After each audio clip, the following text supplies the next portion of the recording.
Trečios dienos rytas. Oras gal šiek tiek pravėsu. Dabar 17 palyginus. Ir pilnatis velniškai šviečia stipriai. Nežinau, pakeliui su termovizoriam sužiūrėjau, kažkaip nėra daug žvėries laukuose. Tai matysim, bandysiu šiandien sėlint į palaukį, pasižiūrėt, kas lauke dedas, kol kad per mišką važiuojant balsų nebuvo girdėti. Nežinau, labai matyta pilnatis visus labai gąsdina. Matysim, kokie rezultatai.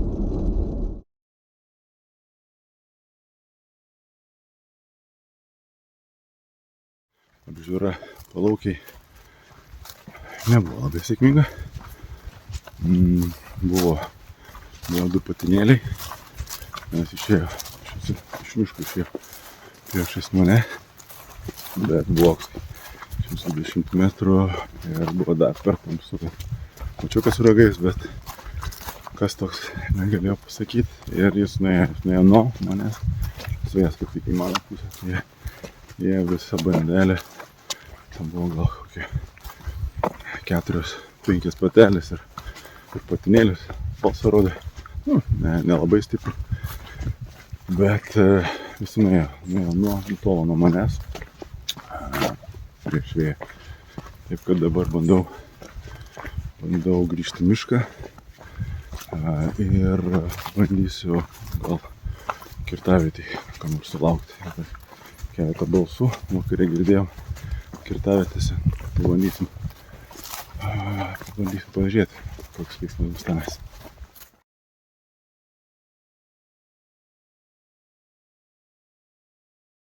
Na ką, daugiau elnių man apžiūrėti šį rytą nepavyko, nes kai grįžinėjau link mašinos, pasigirdo šūviai. Draugas, kolega irgi šį rytą medžiojo, tai ką visai sėkmingai šerniukų pagaudė. Tai va, turim šerno patelę, gana mažą, ir dar 3 jaunikliai, šiemetukai. Tai ką, rytas atrodo bus darbingas. Trečios dienos vakaras. Einu į kitą vietą. Tėtis yra girdėjęs puikiausiai rimtą balsą. Gal pavyks apžiūrėti, gal pavyks prisikviesti. Matysim, šiandien grynai bus tokia sėlinimo taktika, sėlinimo medžioklė. Bandysiu klausytis ir judėti tą pusę, kur rimuoja, ką balsas rodys. Irgi toj vietoj nesu buvęs, kurį laiką nežinau, nei kas miškas, ar yra kokios kirtavietės, ar kas. Šiandien bus grynai tokia žvalgybinė medžioklė. Matysim, gal pavyks ką nors prisikviesti, apžiūrėti. Pasirodysim rezultatus vakare. Oi, velne.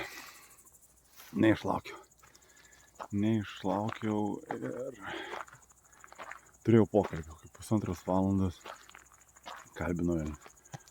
Pagal balsą atrodo neblogas lėktis prie spartis. Ir jau visai buvo arti, gal 30-40 metrų. Visai prie pat buvo ir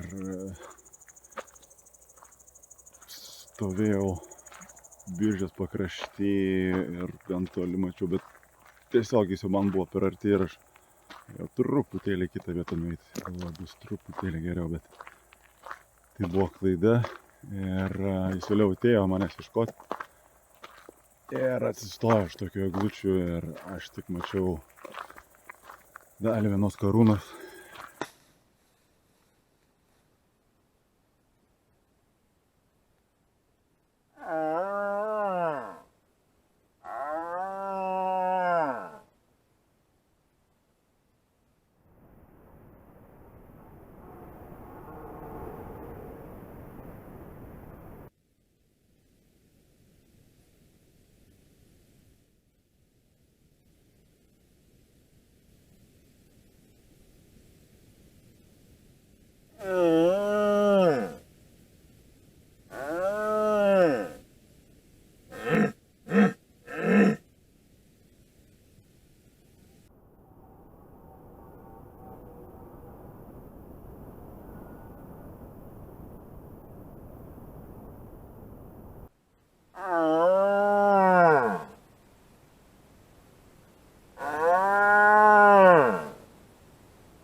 viskas, jis dar šnekino mane, kalbino, bet nepavyko man jo normaliai nei apžiūrėti, nei sumedžioti. Palikau jį dar Biržėje išeinantis, dar kalbino mane, dar šnekino. Bet apmaudu, kad truputėlį pritrūko kantrybės ir būtų buvę, bent jau būčiau apžiūrėjęs. Dabar tiesiog taip arti buvo. Atrodo, ir balsas geras ir viskas. Nu dėja, nepasisekė šiandien. Tai ką, bandysim laimę kitą sykį.